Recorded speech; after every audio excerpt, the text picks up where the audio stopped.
Houston life. Well, by now we've all heard of cleanses and detox products to help our bodies reset. But our next guest says detoxification is something our bodies can do naturally. We just need to feed it the right things. All right, here to tell us more about the foods we should be targeting is clinical nutritionist and owner of Sky Therapeutics in Northwest Houston, Tara Torres. Tara, we've got a lot of beautiful foods that we're going to be learning more about. But first of all, you know, when I hear of detoxing, I might think of alcohol, not drinking certain drinks, but we're talking about your diet all around. Right. So researchers are showing that toxicity buildup is actually linked to a number of different diseases, including obesity, type 2 diabetes, fatigue, and a lot of mental and mood disorders, among many other conditions. So we're constantly exposed to toxins, whether it's from our environment, living in a city, something like Houston versus like a rural area. Our foods have pesticides, herbicides, our waters, plastics, etc. But there are things that we can eat to support our body's everyday detoxification. What I've kind of heard when people speak about detoxing is think of your body as a car and it needing an oil change ever so often. And that's kind of what we're seeing here. And you can do this with different foods, right? Correct, right. So we need a couple different ingredients to support detox, and number one being protein. There's different vitamins and amino acids. We also need fiber. So we have different foods here to show how we can get those items. So a couple key super detox foods are going to be things like salmon. We have cruciferous vegetables like asparagus. We have Brussels sprouts, broccoli, onion. We have root vegetables like our beets. And all of these foods are things that you can get in every day, but also during that oil change, so to speak. And it's not as if this is not good food when you think of it. I mean, it looks beautiful, and I mean, I feel like I'm gonna go get a fork and dive in right now. I'm kind of hungry. But you actually got into this for personal reasons. Right. So about 10 plus years ago, I was diagnosed with celiac disease, which is an autoimmune disease, and my daughter actually has it too. And I really struggled to find the nutrition advice and lifestyle advice that I needed to get better and feel better and heal. So I decided to switch my degree to nutrition, and I now have a master's degree in nutrition. I'm getting my doctorate in it. That's how passionate I am about nutrition, because it's so fascinating to me what we can do and control to help heal our own body. And when you think about it in the grand scheme of things, just changing up your diet seems like a simple thing to do, right? Right, not so simple. There's so much information out there on the internet, and that can be so confusing for somebody who maybe has multiple conditions where there's maybe different nutrition advice for each condition.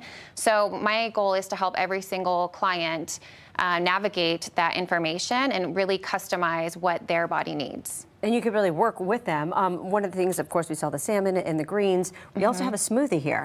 Right, so smoothies are great because they can be quick and easy if you're trying to get out the door. They can be really filling too. So a lot of people don't do smoothies the right way. Maybe they're just mixing a protein powder and some milk in a shaker bottle. But really the key is getting in as many ingredients as possible. So a good base is always where to start. So maybe a dairy-free milk like almond milk or cashew milk. Then you want to have a good quality protein powder. You want to have a handful of fruits and vegetables, and then a healthy fat. And you have every single macronutrient that you need to be super filling and stay full longer.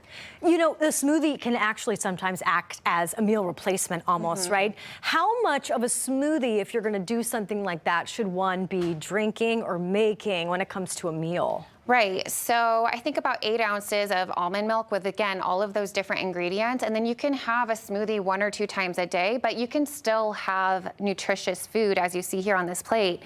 And a good rule of thumb is to have 3 square meals a day. That way your body can take a break from its digestion. And that's where smoothies are also handy, because you're not having to put together another meal and have your body break down that food. It's just something really easy and fast for your body to use so you can detox. But you know what might be funny is a lot of people think that smoothie's not going to fill me up, right? Oh, but if you're putting all of those things in there, it definitely can. Right, so you're getting fiber from the different fruits and vegetables, and then a good quality protein is the cornerstone. Protein's very satiating. It's going to keep you fuller longer. Gotcha. Let's say I want to detoxify, and I'm thinking, okay, I'm going to come to you. How does this work?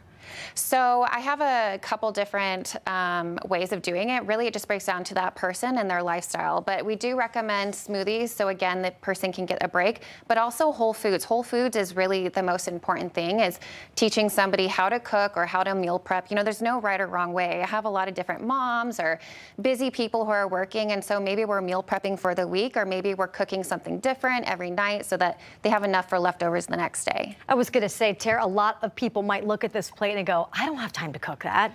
I do not have time. My kids are running around. I'm lucky if I can even turn the pot on to make mac and cheese, right?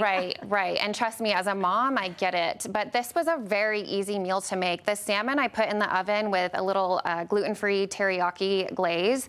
The quinoa here, and quinoa is a super grain. It has a lot of protein in it. I just boiled on the stove top. And then the asparagus I threw in the air fryer with some diced up onions, garlic, and tomato. Can we just praise the air fryer for that? Yes, I was just going to say, my Ninja, I love my air fryer because I love it. makes, I mean, it has changed my life. It has cut time in half. Yep. I can do other things now. It's so nice. Right. And it's clean cooking as well. Yeah. Right. Super fast, super easy. All right. Well, thank you so much, Tara. It was wonderful learning about this and seeing all of this. And of course, Lauren and I might be digging into Take this really home soon. with me. Thanks so much. Thank you. Thank you. If you want to connect with Tara, go to HoustonLife.tv and look for the Scene On section.